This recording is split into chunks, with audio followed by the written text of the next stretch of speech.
Hey guys, Lucas Green here, and I am back with another awesome video. And today I will be discussing the top 10, ranking the Ben 10 episodes from season 1. This was originally going to be a collaboration video, but due to technical difficulties on streaming services, me and Adam had to basically go separate and put that both on our separate channels. So my version of the ranking will be on my channel. Then Adam will put his rankings on his channel, and then you can see both of ours together on the archive channel. So that's the plan. Anyway, let's just get through this, ranking the episodes real quick, so I can get this out of the way and move along. Because I've been doing this ranking for like several times now, and I get tired of doing the same dialogue over and over again. But let's just recap this. So at the first number 13 spot is the old people episode where Ben and his family go to the old people place to visit his Aunt Vera. Aunt Vera is a character. She's a bit one-off there, but we'll get to that when I discuss one-off characters.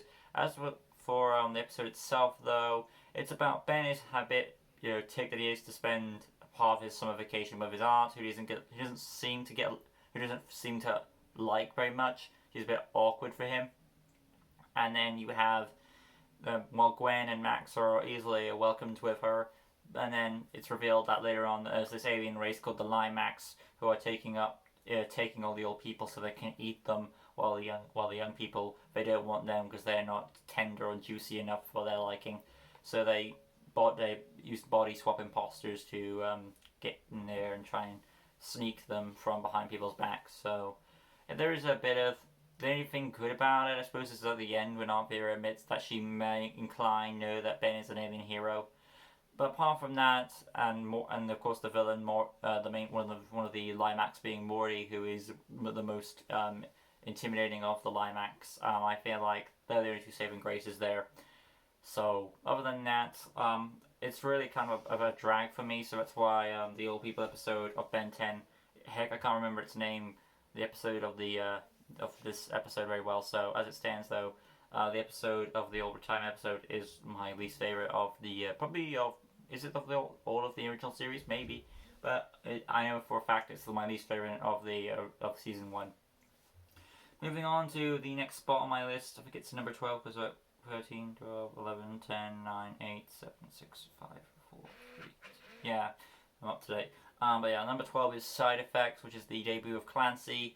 This is a bit better because we have somewhat of an idea for the episode with the whole tearing my home down, building something new kind of deal. It's got like the elements of a good episode, and we've got the whole side effects with Ben gets a cold and like his aliens also get the cold and he has to try and deal with that. So there's a bit of an interesting dynamic there, but it also does create its own problems in its villain and its hero by having them. Well, I said how good it is and how interesting that we have with the villain and the hero. It's also contradicting as well with the villain's motivations and the cold itself being contradicting. So there is that for you too.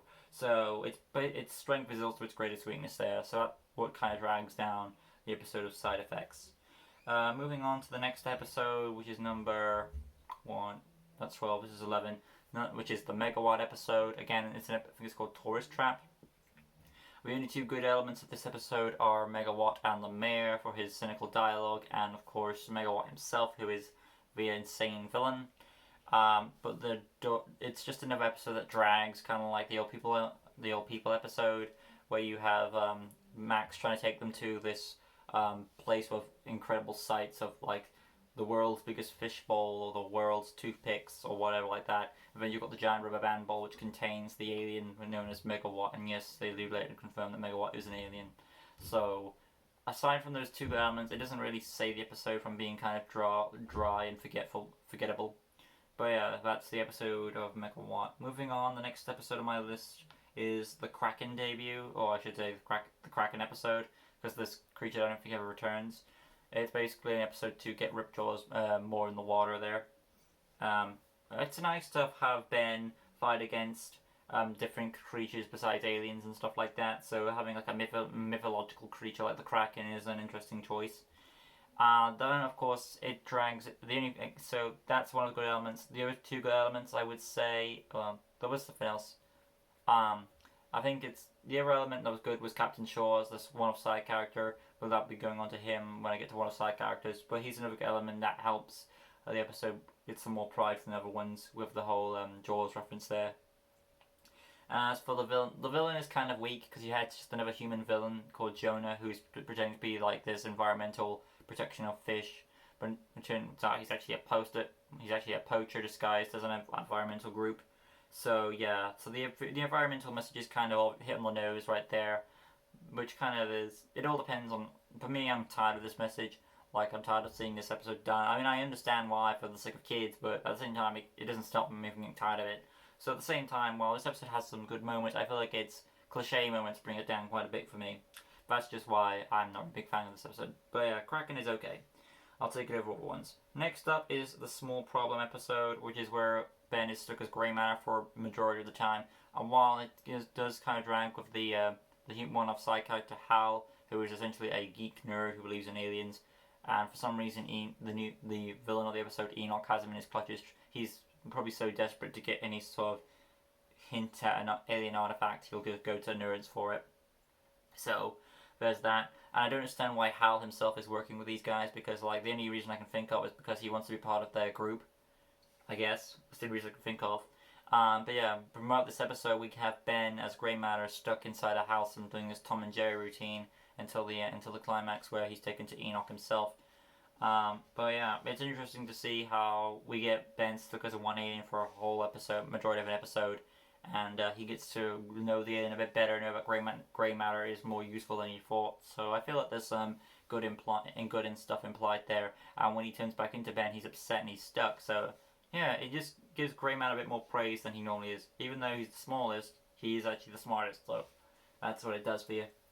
Moving on, the next episode on my list is The Last Laugh, which is essentially the Zombozo debut episode on the Circus Freaks as well. While Adam isn't really a fan of this episode, it does have some interesting moments with like the Zombozo Nightmare Fuel scene, and then you've got like Ben trying to conquer his fear, and we have some hints of Ghost Freak there at the end. So, and of course, Gwen's life is on the line, which further develops Ben's character. So there are a few elements in that episode that boost it up a bit higher for me than where Adam normally puts it. But I can understand why he ranks it a bit low too. So yeah. Anyway, though, that's all I've got to say about The Last Laugh. Moving on to the episode known as The Alliance, which is also, I believe, the villain is Rojo. I mispronounced it as Mojo.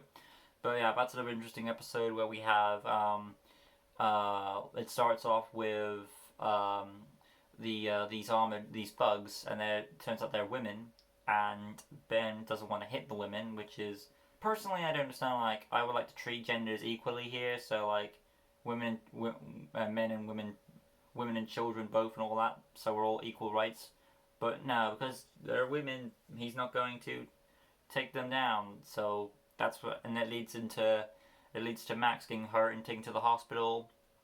And then, meanwhile, Rojo the drones also showed up back there, and she gets merged together with the drones, so she becomes powerful. Vilgax tries to gain contact with her, and he wants her to go after the Omnitrix, which is, I think, where we get the debut. No, it was Haunted when we got the debut of the name of the watch. But yeah, but this is where we get the debut reveal of the villain, of Vilgax himself, when Ben goes upgrade at the far end and defeats Rojo that way.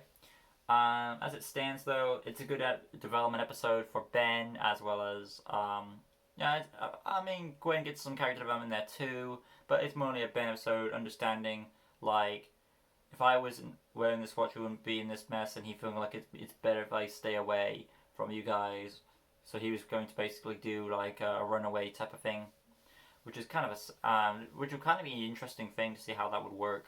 But I'm glad everything was worked in the end. So there is some good character development for Ben, as well as some hints of the finale there with Vilgax. So there are some elements there that save the Alliance episode. Moving on to the debut of Kevin 11, which is a good episode in its own right, where we finally introduced to Kevin 11, the anti-Ben, if you will. He's 1 year old. He's one step dangerous. It's like, what if Ben crossed the line? What if Ben went bad, basically? Now, I will say this about Kevin 11's character in general. I do prefer him as like a human who has powers, so we have more variety. But it turns out in Alien Force or Ultimate Alien, or whatever, they contradict that by saying, "Oh, he's an Osmosian," or what it was, like an absorbing race species, which I don't really like the idea. But I'll probably get into much more when I have encountered that stuff in Alien Force or Ultimate Alien. And as it stands, though, this episode is kind of a good one where we see that both Max and Ben get into an argument. "You're not my father," cliche, which leads to Ben running off, and of course develops Ben's character again, where he learns that what's the right and wrong thing to do is. So he learns like not to, take his powers for granted and use them for selfish deeds, which is what Kevin does to get his revenge and get what he wants. So when he figures out that, oh, people are going to get hurt, Kevin's like, "I don't care, it's all about me," while Ben does think of the people, and he becomes a better person because of how he sees himself through Kevin's eyes, and that's what makes him a better person later on down the road. And we see these two characters take their own paths, while Kevin goes on a quest for power to get power and revenge. Ben goes on a redemptive quest trying to redeem himself for what actions he did. So I feel like there's a lot of good. I think Adam was a bit concerned of why I put it this low. It's just that I think the other episodes were a bit better in my opinion. That's just me though. But yeah, as it stands, I feel like the Kevin 11 debut episode is interesting, and it does foreshadow events for the framed episode in season 2, which we did watch, which is pretty awesome. We are rewatching these episodes for stuff because it is fun. Benton is awesome. Moving on now to the next episode on the list, which is Washington DC, or BC I should say, which is the debut episode of Dr. Anima, which is the second episode of the first season. It's got a lot of creative elements. Once again, Ben gets character development, of course, in this episode too, where he is essentially wondering, like, do I deserve a reward for all the good things I do, or shall I not? And the message is being a hero of his own reward, which I want to say he learns, but it's kind of hard to tell. But he does kind of learn it. I feel like he learns it at the very, very end when Amo's taken into his car, so there is kind of an understanding of that moral. There is a bit of this is another thing through the show where it's like inconsistent of what humans will establish as an alien or not. Like, what is Ben there or not? Because, like, we have, for example, in this episode, we have these two robbers, and they're being attacked by Heat Blast, and when Heat Blast has them captured, he turns back into Ben, and they don't seem to put two and two together that this fire dude was the kid, but no, it's just the kid. Let's get the cash and leave. But yeah, there are, of course, and as for with Animo's debut, we get some creative ideas with like mutations of the animals, so there is some good stuff there, and there are some funny jokes with like when Gwen's taken by the bird, she regrets like spending time with her grandpa and stuff like that. So there are some elements that help boost it up there. It's pretty engaging there, so I think it's a fun ride. More so than Kevin. That's just my personal opinion. Anyway, moving on to my number 4 spot, I believe. Let me keep track of this, because I've only got 4 episodes left to count. Lucky Girl. Lucky Girl, well, Adam doesn't like this episode. I find it interesting because it develops a character that hasn't really been in the spotlight, which is Gwen, where we see that she wants like the attention that Ben has. So, and this gets to an interesting debate. Like, whoever has, like, if you didn't have the Omnitrix, then I would get all the attention that you, which is kind of true. Like, whoever has the watch will get the attention, both good and the bad, which is obviously clear in this show, as everyone's out to get you, like in the Hunted episode, which I'll cover in later down the road. But yeah, as it stands, giving character development for Gwen with the new villain Hex, as he loses a charm, which is the luck charm, and Gwen gets it so she can have her own powers and her own identity as Lucky Girl. Who Adam isn't really a fan of this superhero character either. The suit, the black cat gives you good luck type of feel. Lucky Girl has her own unique fighting style, I should say. It's not really fighting style, it's more like luck goes her way and she just lets things happen that way. It all depends on what you prefer. Do you prefer Gwen as a sorceress or prefer Gwen as Lucky Girl? I think I prefer Gwen as as the sorceress. I feel like because we get more time with that, I would appreciate it would have been she was a human, gets Charmcaster's book, and she learns magic that way instead of, oh, she's an alien being too. I'm like, really? We have to keep doing aliens? I mean, having Ben be the only alien member of the family was fine, but to keep doing all of them as aliens, it kind of gets overblown there. So tone it down there. Anyway, as it stands though, the few inconsistencies here are like, I would say, yeah, this is probably not Hex's best episode, but, and of course, like the forearm, when he went forearms, he was at forearms for maybe a bit too long, so the timer is inconsistent once again. And of course, there are a few like, yeah, there's luck in there, but there's also like, really, that happens. But yeah, most of the contradictions can be avoided because of luck due to magic. So there are a few plot holes and stuff, but most of them are avoided by the luck charm. So there's that for you. As it stands, though, Lucky Girl is an interesting episode, and it was nice to see some character development for Gwen. And she learns at the end she could have more power than she ever imagined, but she destroys it because, like, she could. It's better to be yourself. So yeah, and then of course she outsmarts Ben at the end with the videotape recorder. So there are some hints that Lucky Girl, even though she doesn't have her powers, she still has her Gwen charm. See what I did there? But yeah. Anyway, though, that's it for the Lucky Girl episode. Moving on to Hunted, which is a very good episode, as it's Vilgax is impatient with his drones. He decides to send some professional trained mercenaries to go and give him the Omnitrix. But he's obviously going to intend to backstab them and get the Omnitrix from them anyway without giving them money, because I don't count Vilgax as a loyal guy at all. Yeah, because I remember, like, I'm thinking of a different villain entirely. But I don't think Vilgax is going to keep his word at all. But anyway, he sends down the bounty hunters down to get the watch. They do find it. First Crab finds it, then Ben takes them out. And there is a message here, like, you shouldn't always pick muscling aliens to solve your problems. The other aliens that you wouldn't suspect to use could be useful too, which is how Ben takes out the bounty hunters one by one. First Crab, then 6-6. And we also get introduced to Tetrax, who is actually an undercover dude who's trying to get the Omnitrix from Vilgax, because the last time he worked for him, his planet was destroyed because of it, and he was kind of responsible for that, and he doesn't want to have that incident repeated again. My camera's a bit wobbly there. Whatever. That is wobbly. It's still wobbling. Whatever. I'm not sure why it's wobbling.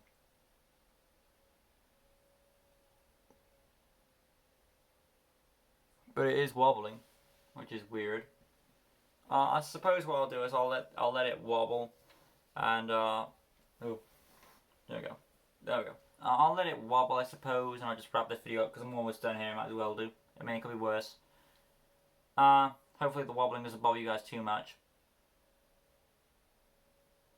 But yeah, let's just go through this. Come on. Hunted. So yeah, he takes out the bounty hunters one by one. Oh god, it is bothering me too much. Let me just grab the camera from here. The wobbling seems to have stopped a bit. It's there, but not as bad. Anyway, though, so yeah, Hunted is, like I said, makes a new friend out of that with Tetrax and stuff.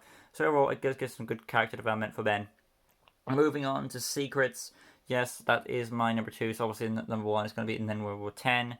Secrets is an interesting episode as it's the finale. It's fun, the reveal of Vilgax with a better form, his cybernetic form, which is his form we'll see throughout the series. Then, of course, basically Vilgax captures Ben with little effort and plans to chop the watch off. Max finally reveals that he's been a plumber this entire time, and he's got some history of Vilgax. There's a big epic fight at the end. Ben switching between different aliens, and of course we get finally the revelation of an overpaying story with the Vilgax, and of course he supposedly dies, which is not true at all, but we'll see him again, and it's a nice weightlifting episode, finally getting the mystery of Max revealed. But yeah, that's what I've got to say about it. Moving on, and then there were 10. The debut episode of the series is probably for me the best episode because it's so nostalgic. Ben finally getting his powers, All the events set into place. Gwen's rivalry between Ben, Max's establishment as a plumber is there. Vilgax's waiting for the Omnitrix. The drone is an iconic symbolism of Ben 10, where he first fights the drone and stuff, and the transformations are all very memorable at all. So there's a lot of good memorabilia for this episode, which puts it up as a good pilot. Also, we see this footage reused in Omniverse, and the drone is the drone plot is reused for Protector of Earth. So that's looking forward to, and I'm gonna end this video now because as you can tell, there is a bit of like a lag on my camera for some reason. It's wonking around, but nonetheless, I got through this regardless of the wonk or not. So that's the season 1 episodes ranked. In just a bit, I'll be doing the villains, and then I'll be doing one of characters, and I'll be done. So thank you so much for watching, and I'll see you guys for more videos coming your way. Thanks, like always. Peace.